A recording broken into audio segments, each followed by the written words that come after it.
Now, are you on camera? We're on camera. I'm on camera. And you should definitely take that off. I should, shouldn't I? Yeah. I just wanted to spice things up a bit for Doctor Strange in the Multiverse of Madness. All right. So I've got a very geeky barber called Mike.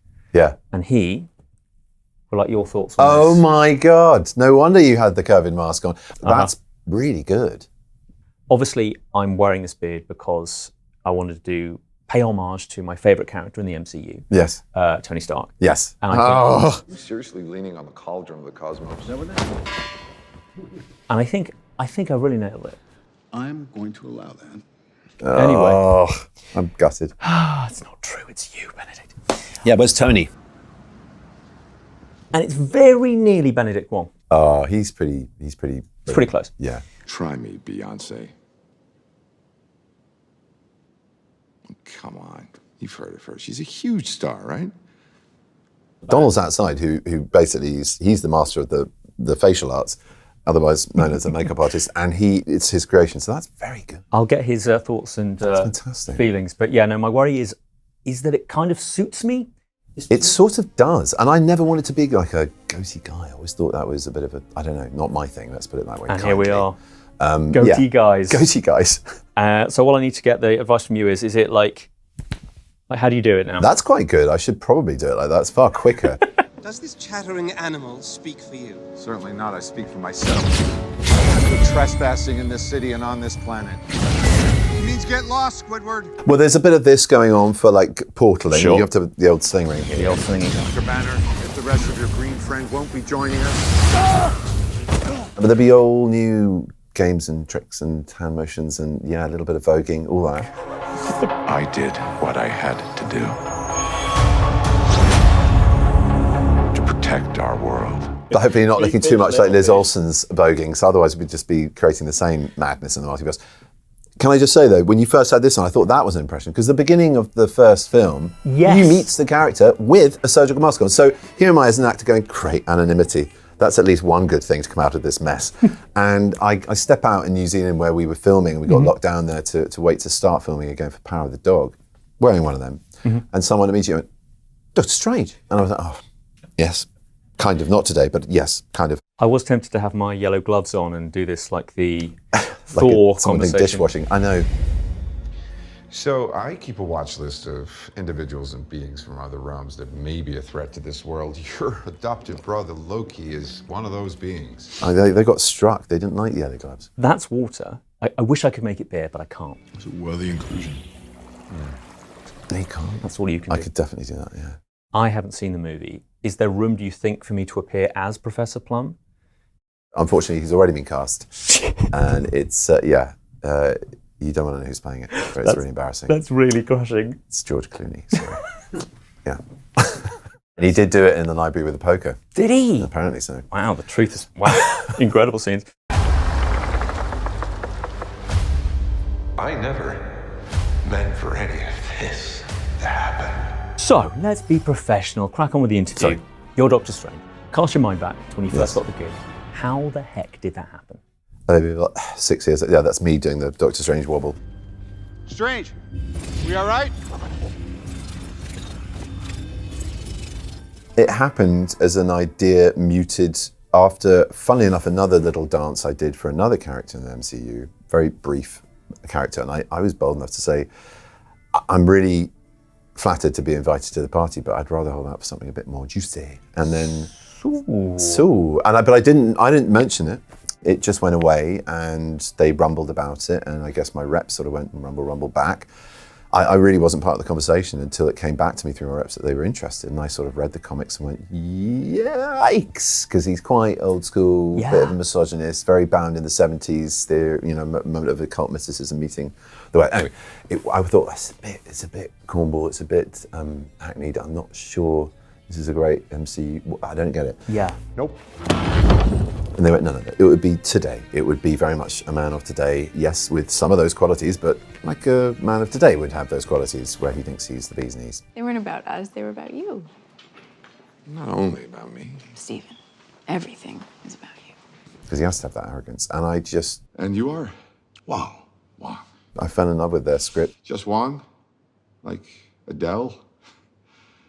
Anyway, yeah, so that's the shorter version of a very long story of how it came about. I'm Peter, by the way. Doctor Strange. Oh, you're using your made-up names. I'm Spider-Man, then. What is it about this character you love so much? And to help you, I've got a whole ton of suggestions. Sure. So here's what I love about him. He is an unlikable, at least initially, obnoxious know-it-all. I don't know, Wong's not that bad.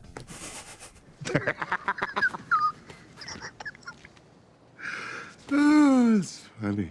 Nothing wrong with Wong. Okay, go on. Yes, he Who is. saves lives Doctor Strange is. and then the universe. Yes, correct. But he doesn't really save, I think he does, but it's really about the prowess of him. And this gets us into this film. You know, he was an ego driven by the success of it rather than the service of it. Tony. He turns into a superhero, becomes self-sacrificing and servicing. There was no other way. And then now the ego, I think, is creeping back in. He's become pretty omnipotent over these past few outings. If I tell you what happens, it won't happen. You better be right. Yeah, the guy that looks at his phone, he's driving his fast car, is back. He kind of, sort of looking at a rune thing or a relic whilst flying through the multiverse. We'll see what mistakes he makes and what the bill that becomes due is. But it's an interesting journey that goes on in this one. You okay? Cracks open a little bit in Spider-Man. What's happening? They're starting to come through, and I can't stop them. And it's full on here. I'm sorry, Stephen. Your desecration of reality will not go unpunished. There's another great Mark Ruffalo image, which is on your birthday, was this. You at the 10th anniversary photo shoot of all the MCU super people. This was where? This is, yeah. So it's the 10th anniversary and it's the whole school Yeah. have turned up and you can see there you are having a great time. Mark's asked for a photo because he's a fan. Mark, this is Mark's. Mark's photo, yeah. Oh. And in the background, if you swipe, I think right or left, Yeah. you'll see Tom looking so awkward kid at school who hasn't met anyone yet. Oh, don't. Oh, that's awful. Yeah, he's trying to get my attention. He's like, Ben, don't leave me hanging here. Come on, Ben. Ben, I only I know don't know. What do I you. say to Kurt Russell? I don't even know who he is. I haven't seen any because I was born, after his last big film. He was in the Things. Oh, please, Ben, just maybe I've snapped my fingers, clap my hands. Oh, I'm going to do it telepathically. Look around. Oi, mate. He probably texted me at that point. Bless him. At least he wasn't live Facebooking like some people were. Great point. Ow. Snip. I'm about to. Hi, everybody. Hey, everybody. How you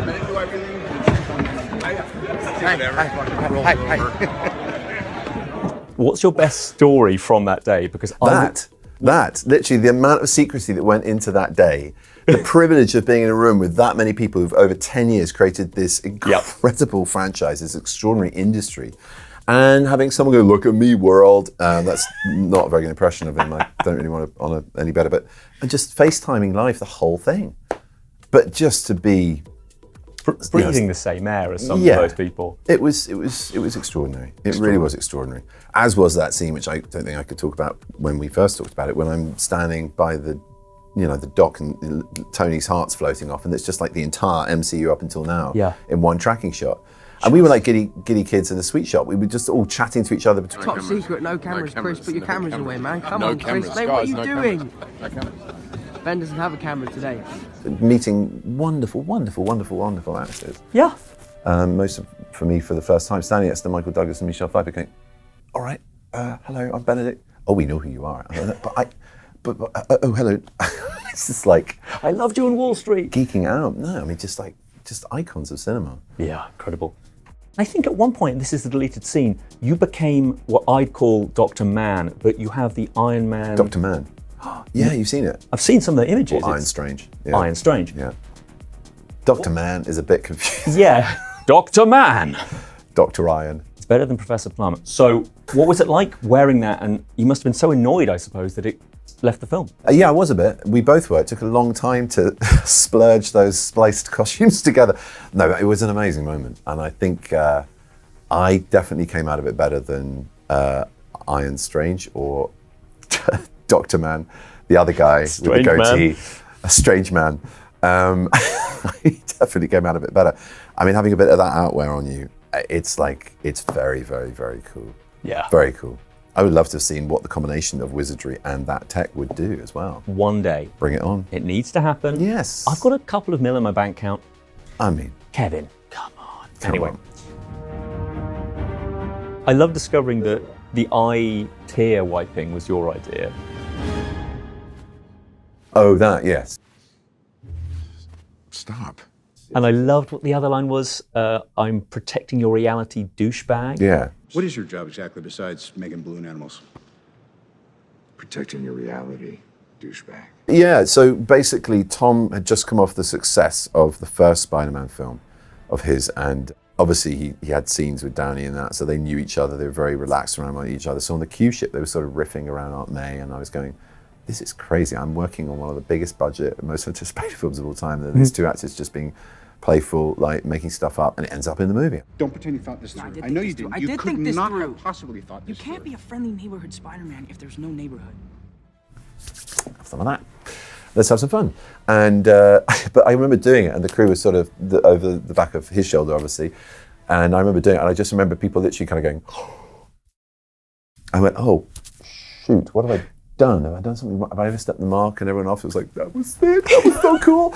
I said, but can you include that? And the Russos was like, if we're allowed to, we would definitely include that line. Yeah. Can we get the douchebag specialist in? Yeah, Yeah. One's okay. One's okay. One's okay, Benedict. exactly. The douche count.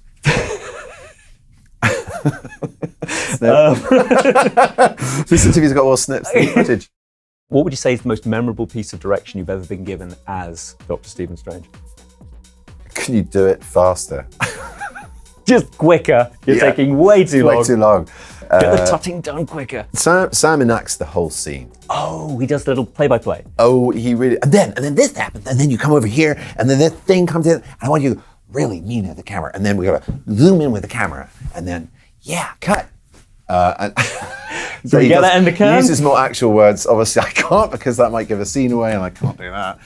So yeah, basically, he will go there. And to begin with, it was like, what's going on? And then it got quite familiar, and then it became raucously funny. I'm going to wrap things up with a question that you can't answer. Are you ready? Yeah, always. Always, as I'll ever be. Where would you like to see Doctor Strange go next? I'd like to see him doing some waitering work. Great. You know, I'd like to see him getting out there, being humble, being of service, and just holding a few drinks. Here we are. My chalk tail.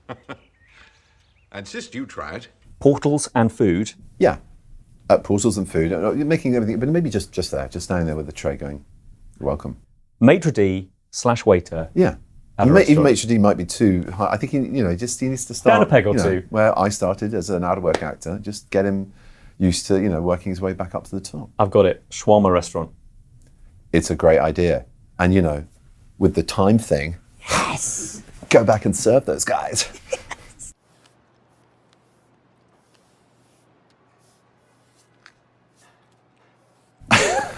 Guys, Tony. Guys, I've come to bargain. I've come to give you shawarma.